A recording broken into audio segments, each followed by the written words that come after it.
Hey everyone, I will be back tomorrow with the rest of my, not the rest of my, but my next anime Magical Girl review and some other things, especially the review of the series finale of Merlin, which was crap. But, I wanted to do my review of Django Unchained by Quentin Tarantino because I just came back from seeing it today. Um, I would like to start off by saying that I love Tarantino's work. He's one of my favorite directors. My favorite films from him are Jackie Brown, Pulp Fiction, and the second half of Death Proof because the first half is irrelevant. I like it so much I had the script for it. So I'm a big fan of his work, so I was really excited to see him do this movie.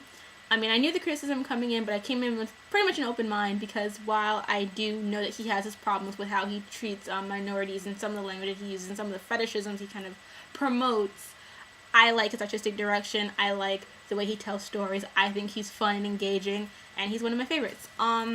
So the story starts off with the character of Dr. King Schultz, rescuing Jamie Foxx's character. Christopher Waltz plays Dr. King.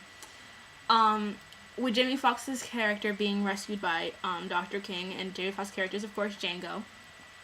And Christopher Waltz's character enlists him because he can identify 3 men that he needs to kill for a bounty.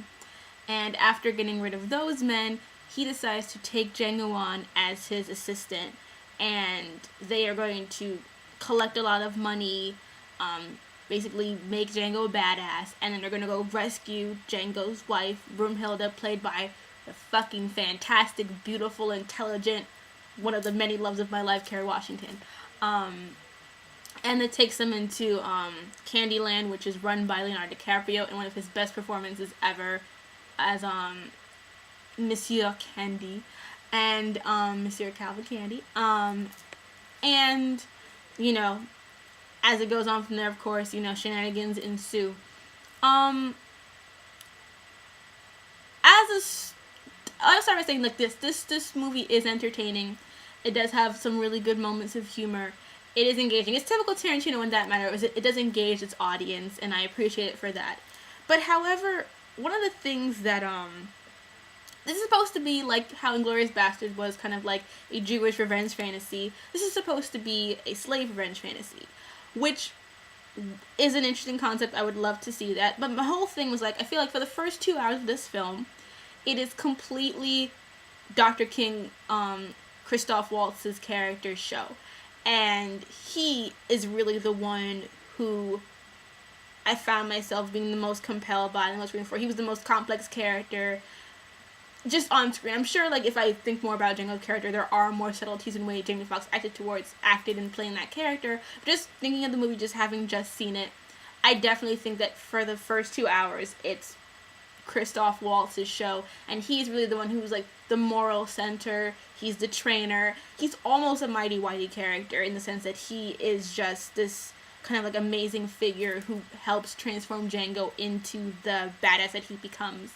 Django's character, I feel, more so becomes somewhat of an anti-hero, which isn't inherently bad. I mean, there's no problem with having him be a complex character, because he's playing the role of kind of like, you know, the uppity Negro who thinks he's better than everybody else. So it's him playing that role, and I think he does it well because you can see those moments where he's conflicted. But even so, I feel like it wasn't so much his story, even though he was the motivation behind things, until the last 45 minutes came in, and that's when he really got to for it to really be that slave revenge fantasy, because up till then, there's not that much of the fantasy in there. I mean, he does get to kill a few white men in the beginning, but it's not really, I don't think it doesn't really sell that idea until, you know, until later, especially because I feel like Django gets kind of like, not second billing, but I don't think his character got to shine and be as, you know, profound as Christoph Waltz's character. Kerry Washington's character is kind of a mixed bag for me. The one hand, like she said in many interviews that I read about the movie, the role that she's playing about a black woman being someone who's loved and protected and wanting to be saved and helped by her lover is not a role that we get to be in a lot of, besides really bad Tyler Perry movies, which don't really empower women as much as they pretend to. And so that idea of the black woman being wanted, being desired, being someone worth saving is definitely an important thing. And since we don't get that a lot in narrative, I do see her point about, even though she's playing a damsel in distress, why it's different for her than if it had been just another white woman in that kind of position. On the flip side, I did dislike that, every scene we saw her in, she was being tormented or being hurt and abused. And it just kind of like, and she didn't get to speak much, which was also disappointing. Like, she just acts so well with just her face and just her emotion that you feel for her, but I feel like I wish that she had gotten more to do in the performance. And I know Quentin, for the most part, can write women really well, so I wish that we had gotten to see more of her. And also because none of the other female characters really do that much in this narrative, that I wish that we had gotten a chance to see more female characters doing something important besides being abused or playing either. We get a few black women in here. We get the pickaninny, who's clueless and just kind of like that character from Gone with the Wind. I don't know, my brother, no babies. That character. You get the mammy, and then you get the sapphire, all in one film. And they're not really examined or deconstructed or anything like that. Just kind of played straight, which is kind of disappointing, nonetheless. But that's kind of the way it was. Leonardo DiCaprio was fucking amazing. This is one of the best performances I've ever seen him in. There were scenes where he was hilarious.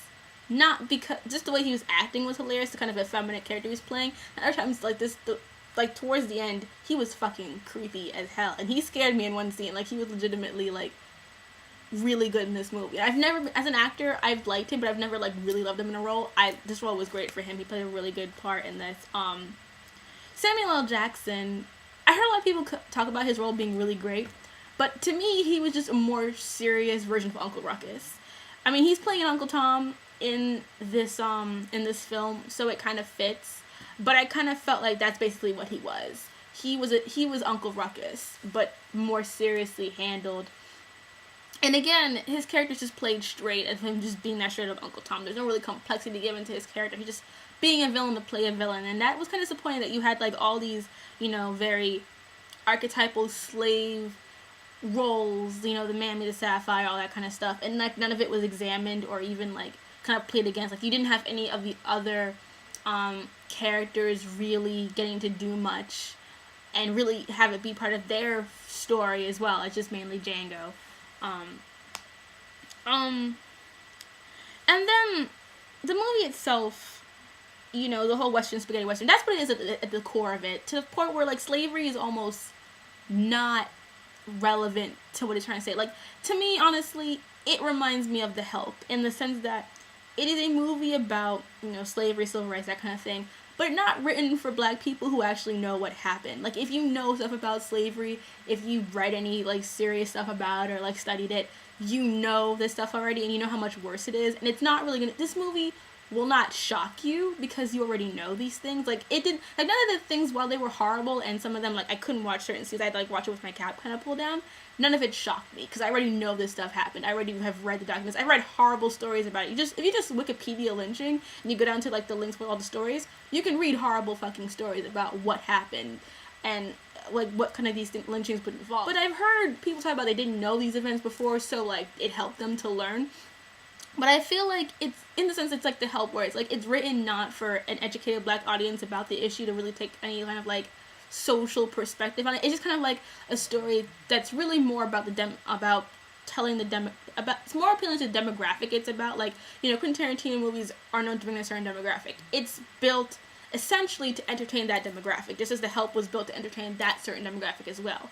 And I think that's a problem with it handling the narrative in both films. I don't think that you can not tell a slave story in a serious, completely 100% nonfiction way, because Kindred by Octavia Butler is a science fiction story talking about slavery, but unlike this, it actually works with these archetypes and stuff. It still tells a story that's both science fiction-y and complicated, but it also is sticking to what it's about. It's telling a story, and it's making a point using certain characters, where I don't think any point's really being made. It's just the whole kind of thing of slavery is bad. We all know that, and I don't really feel like he did anything special, but I feel for those who don't know anything about the topic and may not really, have been educated about this may intrigue you to learn something new. But in terms of like just general, it wasn't anything like spectacular coming to the true slittering.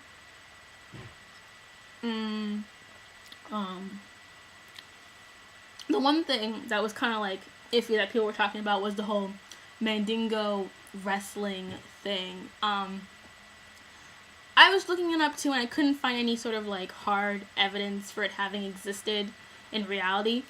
Is it possible? Of course, but it personally reminded me of the battle royale sequence from Invisible Man, and I felt like that was kind of more inspiration for it. It felt like one of those things. It was gruesome and it had its point, but then like there were other things that were just kind of weird, like the Cleopatra Club, which was all Nefertiti imagery, which was freaking me out. Like the whole time I was like, that's not Cleopatra. Stop showing me Cleopatra. It's Nefertiti. Like even the bust, I'm like, that's not fucking.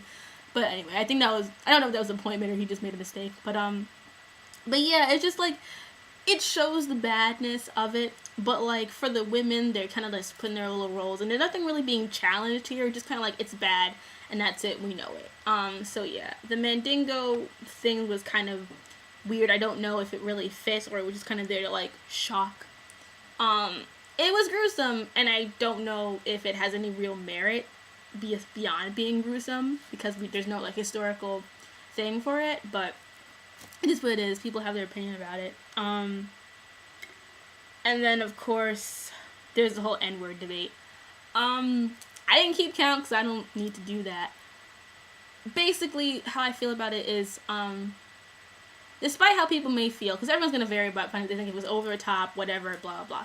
My whole thing is this whole excuse of like, that's how people talk back then. Like, no. People need to stop saying, like, people need to stop trying to bring in history that they don't know about to kind of explain things that they don't know about. Like, yes, people did say nigger back in those times, but it was not used in the same context we use it today. There were if you read documents from that time, or like slave narratives from people, like if you read Harriet Jacobs, I think that's her name, her Incidents in the Life of the Slave Girl, most of the time it's Negro, girl, boy, mostly it's by name, things like that. To the extreme, people think that nigger was used in this context as kind of using an excuse. It's just a word that people know, and it has a long-lasting effect. So people identify it as being, the go-to slur because everyone knows what it means. Everyone understands it in this context. So it's easy to use to tell people, oh, this is a bad thing, because we all know this is a bad word. But to say that it's completely justified because that's how people talk is ludicrous. And just an excuse just an excuse to kind of put in there without really thinking about it, because I feel like a lot of people don't want to have that challenge. Like, it's the content of the time. It's like, you just say that because that's what you think. That's not actually what it is if you read about it. So my opinion, like, yeah, there were scenes where I kind of felt it was kind of getting a little gratuitous, but overall it mostly fit how I think it would have been used. Sometimes I feel like it probably would have just been boy or Jimmy or some other kind of other term rather than nigger, because I don't think it would be used as lax as that. But I didn't so much have a problem with it, but I have a problem with the excuses. Like, I don't like the fact that everyone just was like citing like, oh, it's that time period, so don't mind it, don't care, whatever. Like, I would rather people discuss it and actually examine it and see why he decided to use that than people just being like, oh, whatever, don't care. But that's neither here nor there, I suppose. People already have their opinions.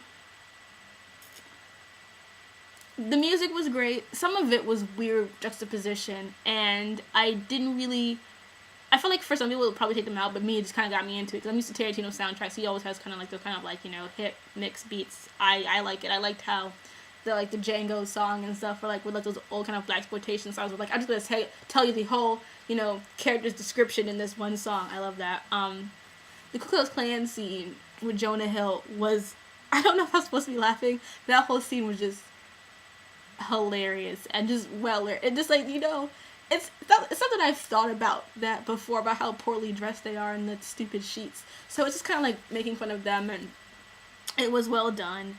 That horse scene towards the end should be eradicated from my memory because that was stupid.